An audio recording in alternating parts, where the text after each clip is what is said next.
ഈശോ മിശിഹായ്ക്ക് സ്തുതിയായിരിക്കട്ടെ. പ്രിയപ്പെട്ടവരെ, പെസഹ കാലത്തിലെ 3-ാം ഞായറാണിന്ന്. നമ്മൾ ഈ പെസഹ കാലത്തിലെ ഞായറുകളിലൂടെ, ഉത്ഥാനത്തിൻ്റെ ഞായറുകളിലൂടെ മുന്നേറുമ്പോൾ ഉത്തിതിനെ കണ്ടുമുട്ടുന്നതിലൂടെ വരുന്ന ആ ഉത്ഥാനത്തിൻ്റെ അനുഭവങ്ങളാണ് പ്രിയപ്പെട്ടവരെ നമ്മൾ ധ്യാനിക്കുക.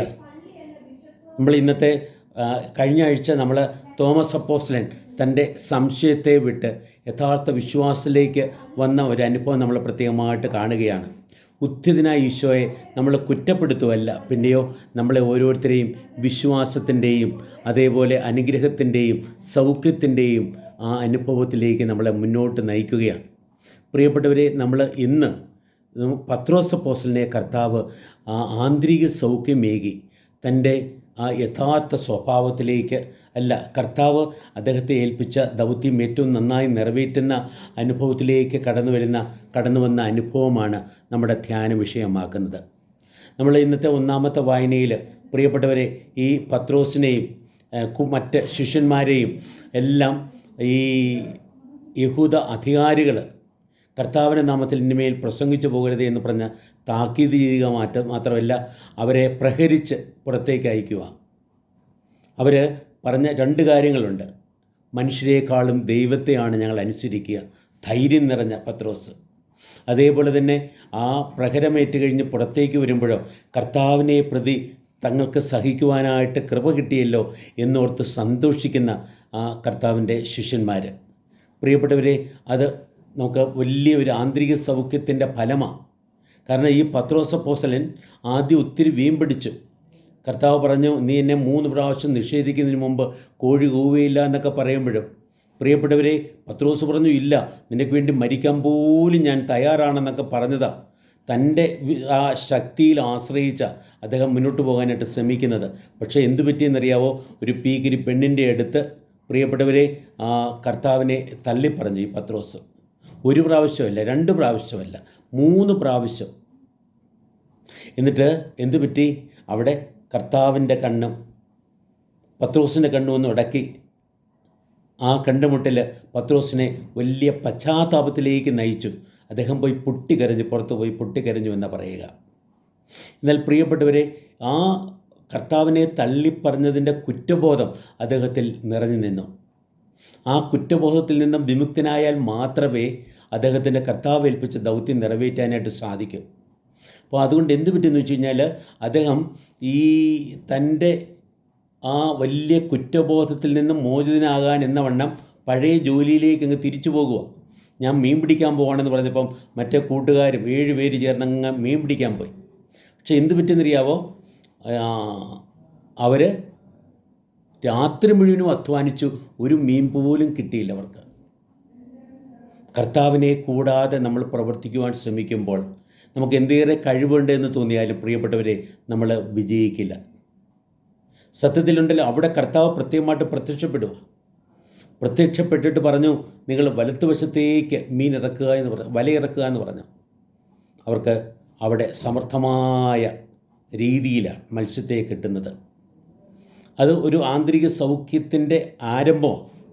കാരണം ഈ പത്രോസിനൊക്കെ കർത്താവ് ആദ്യം വിളിക്കുമ്പോഴും ഇതുപോലൊരു സംഭവം നടന്നു. മീൻ വല്ലതും ഉണ്ടോ എന്ന് ചോദിച്ചപ്പോൾ രാത്രി മുഴുവൻ അധ്വാനിച്ചിട്ട് ഞങ്ങൾക്കൊരു പൂശകനെ പോലും കിട്ടിയില്ല എന്ന് പറയുന്ന പത്രോസ്. അപ്പോൾ പത്രോസിനോട് പറഞ്ഞു, നീ ആഴത്തിലേക്ക് പോയി വലയിറക്കുക എന്ന് പറഞ്ഞു. അതനുസരിച്ച് പത്രോസ് വലയിറക്കിയപ്പോഴോ ആ വല വലിച്ചു കയറ്റാനായിട്ട് കൂട്ടുകാരെ പോലും വിളിക്കേണ്ടി വന്നു. 2 വള്ളം നിറയെ മീൻ പിടിച്ചുകൊണ്ട് വരിക. പ്രിയപ്പെട്ടവരെ, അവിടെയാണ് പത്രോസ് കർത്താവിനെ പ്രത്യേകമായിട്ട് കണ്ടുമുട്ടുക. പത്രോസ് കർത്താവിൻ്റെ മുമ്പിൽ മുട്ടുകുത്തിക്കൊണ്ട്, കർത്താവേ, ഞാൻ പാപിയാണ്, എന്നിൽ നിന്ന് അകന്നു പോകണമേ എന്ന് നിലവിളിക്കുക. അപ്പോഴാണ് പ്രിയപ്പെട്ടവരെ കർത്താവ് പത്രോസിനെ വിളിക്കുന്നത്. ഞാൻ നിന്നെ മനുഷ്യരെ പിടിക്കുന്നവരാക്കും എന്ന് പറഞ്ഞിട്ട് കർത്താവ് ആ മീൻപിടുത്തത്തിൽ നിന്ന് കർത്താവ് പത്രോസിനെ വിളിച്ചത്. പക്ഷേ ഇപ്പോഴെന്ത് പറ്റി? ഈ കുറ്റബോധം വന്നു, കർത്താവിനെ തള്ളിപ്പറഞ്ഞു. അത് കഴിഞ്ഞ് മാത്രമല്ല, കർത്താവ് മരിച്ച ആ അനുഭവത്തിലും കൂടെയാണ്, വിഷമതയിലും കൂടെയാണ്. അദ്ദേഹം എന്ത് ചെയ്തു? തൻ്റെ കുറ്റബോധത്തെ മറച്ചു വയ്ക്കാൻ വേണ്ടിയാണ് പഴയ ജോലിയിലേക്ക് പോകുക. പക്ഷെ അവിടെ എന്തു പറ്റി? ഒന്നും കിട്ടിയില്ല. എന്നാൽ പ്രിയപ്പെട്ടവരെ, കർത്താവ് പറഞ്ഞത് കേട്ട് വീണ്ടും വലയിറക്കിയപ്പോഴോ സമൃദ്ധമായ മീൻ കിട്ടുക. 153 മത്സ്യം എന്ന് പറഞ്ഞാൽ ആ കടലിൽ ഉള്ള മത്സ്യത്തെ മുഴുവനും ഒരു രൂപത്തിൽ വലയിൽ വലിച്ചെടുത്തു എന്ന് പറയാണ്. എന്നിട്ടും ആ വല കീറിയില്ല എന്ന് പറയുകയാണ്. ആദ്യം വിളിച്ചപ്പോൾ വല കീറുവോളം എന്നുള്ള രീതിയിലാണ് പറഞ്ഞത്. ഇപ്പോൾ ഇവിടെ വല കീറിയില്ല, എന്നിട്ടും വല കീറിയില്ല എന്ന് പറയുകയാണ്. അങ്ങനെ ഒരു രൂപത്തിൽ എല്ലാ മനുഷ്യർക്കും പത്രോസിൻ്റെ വലയിൽ, അതായത് തിരുസഭയിൽ ഇടമുണ്ട് എന്നുകൂടെ അവിടെ വെളിവാക്കുക. ഇനി പ്രിയപ്പെട്ടവരെ, അവിടെ ആന്തരിക സൗഖ്യത്തിൻ്റെ ഒരു ആരംഭമാണ്. ആന്തരിക സൗഖ്യം എന്ന് പറഞ്ഞാലുണ്ടല്ലോ, നമ്മുടെ ജീവിതത്തിൽ നമ്മളെ അലട്ടുന്ന പ്രശ്നങ്ങളൊക്കെ ഉണ്ട്, നമ്മളെ പലപ്പോഴും ദുഃഖിപ്പിക്കുന്ന കാര്യങ്ങളുണ്ട്, മനസ്സിൽ മുറിവേറ്റ അനുഭവങ്ങളുണ്ട്, നമ്മുടെ ഇന്നലകൾ. പ്രിയപ്പെട്ടവരെ, അത് പലപ്പോഴും നമ്മളെ വേട്ടയാണ്.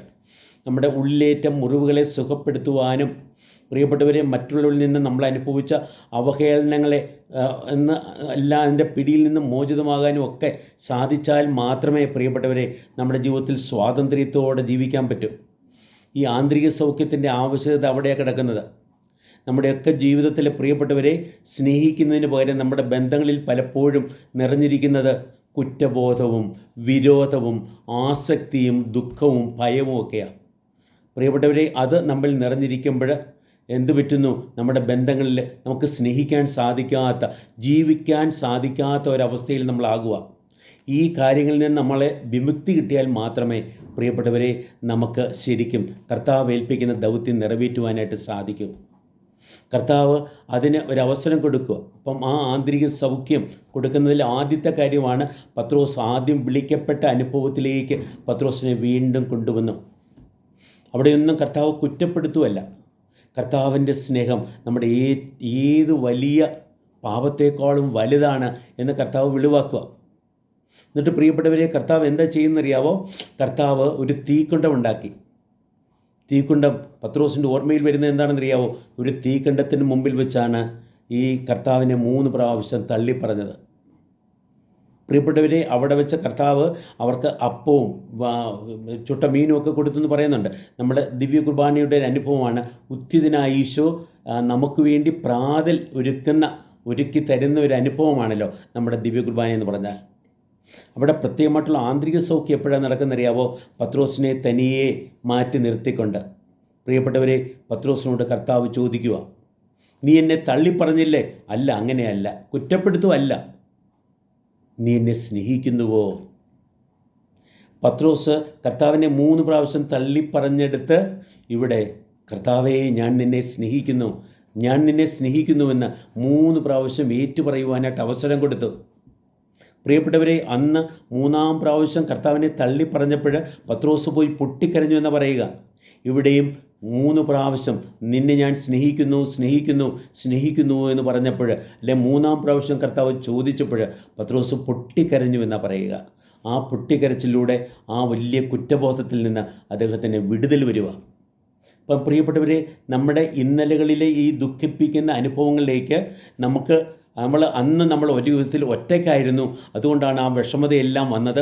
എന്നാൽ കർത്താവിനോട് ചേർന്ന് വീണ്ടും ആ അനുഭവത്തിലേക്ക് കടന്നു വരുവാൻ സാധിക്കുമ്പോഴോ അവിടുത്തെ ആ വിഷം എല്ലാം മാറ്റപ്പെടുക, വിഷമത എല്ലാം മാറ്റപ്പെടുക.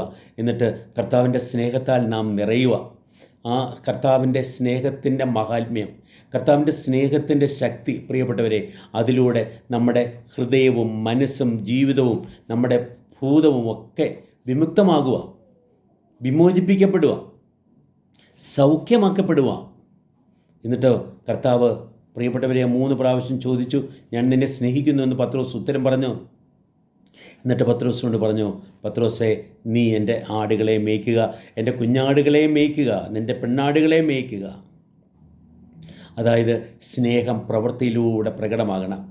കർത്താവ് ആദ്യം വിളിച്ചില്ലേ, പത്രോസിനെ വിളിച്ചില്ലേ, ഞാൻ നിന്നെ മനുഷ്യരെ പിടിക്കുന്നവരാക്കാമെന്ന് പറഞ്ഞില്ലേ? ആ കാര്യം ഇവിടെ ആവർത്തിച്ചുറപ്പിക്കുക. ഏറ്റവും മോഹനമായ രീതിയിൽ പത്രോസ് കർത്താവിനെ, പ്രിയപ്പെട്ടവരെ, കർത്താവിൻ്റെ ജനത്തെ നയിക്കുന്നു. കർത്താവിൻ്റെ അജഗണത്തെ, അതിൻ്റെ ഉത്തരവാദിത്വം ഏറ്റെടുക്കുന്നു എന്ന് അവിടെ വെളിവാകുക. ആ ഉത്തരവാദിത്വം ഏറ്റെടുത്ത അനുഭവത്തിലാണ് നമ്മൾ 1-ാമത്തെ വായനയെ കാണേണ്ടത്. അതേപോലെ പ്രിയപ്പെട്ടവരെ, 2-ാമത്തെ വായനയിൽ ഈ യോഹന്നാൻ സ്വർഗം കാണുക, സ്വർഗത്തിൽ ദൈവത്തെ കാണുക സിംഹാസനത്തിൽ എന്നിട്ട് ആ 4 ജീവികൾ ഒക്കെ പറയുന്നു. അത് കഴിഞ്ഞിട്ട് അവിടെ കുഞ്ഞാട്, കൊല്ലപ്പെട്ട കുഞ്ഞാട് നിൽക്കുന്നു.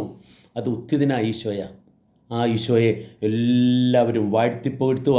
വിശുദ്ധരും മാലാഖമാരും എല്ലാം, സ്വർഗവും ഭൂമിയും പാതാളവും എല്ലാം കർത്താവിനെ സ്തുതിക്കുന്ന ഒരു അനുഭവമാണ്.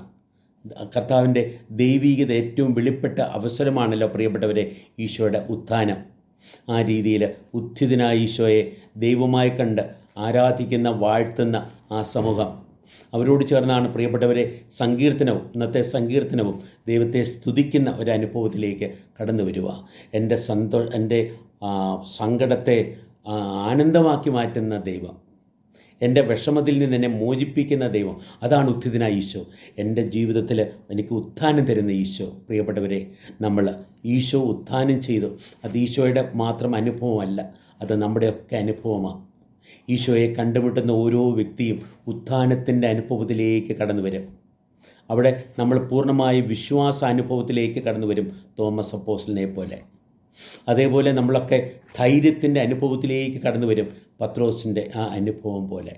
നമ്മൾ നല്ല ആന്തരിക സൗഖ്യത്തിൻ്റെ അനുഭവത്തിലേക്ക് കടന്നു വരും, ഈ പത്രോസിൻ്റെ അനുഭവത്തിൽ എന്ന പോലെ.